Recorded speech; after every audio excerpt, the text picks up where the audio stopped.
எல்லாருமே போடும்போது AR ரஹ்மானோட X ஒய்ஃப்னு சொல்லிட்டு நியூஸ் சேனல் எல்லாம் போடுறீங்க. தயவு செஞ்சு அப்படி போடாதீங்க. இன்னும் வந்து நாங்கள் லீகலாக வந்து டிவோர்ஸ் வாங்கலை. நாங்கள் எங்கள் சட்டப்படி நாங்கள் வந்து புருஷன் பொண்டாட்டியாக தான் இருக்கோம் அப்படின்ற மாதிரி வந்து சொல்லியிருக்காங்க. இதை பற்றி உங்களோட கருத்து என்ன?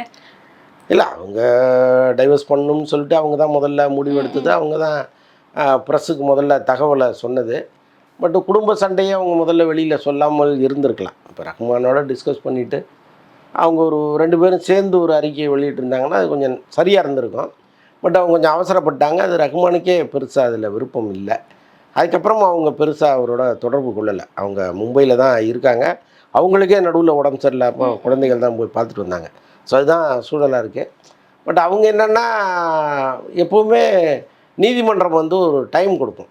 யார் டைவர்ஸ்னு போனால் கூட உடனே கொடுத்துட மாட்டாங்க. நீங்கள் ஒரு 6 மாதம் பிரிஞ்சிருங்க, உங்களுக்கு என்ன தோணுதோ அதுக்கப்புறம் ஒரு முறை உட்காந்து பேசுங்க, சரியாயிடுச்சு நாங்கள் வாபஸ் வாங்கிக்கிறோம் அப்படின்னா நீங்கள் பாட்டு அழகாக தம்பதிகளாக வீட்டுக்கு போயிடலாம். அதையும் தாண்டி நாங்கள் சேரவே முடியாதுங்கிற ஒரு சூழல் வந்ததுன்னா பேசலான்னு தான் நீதிமன்றம் சொல்லும். கிட்டத்தட்ட அந்த பீரியடில் தான் அவங்க இருக்காங்க.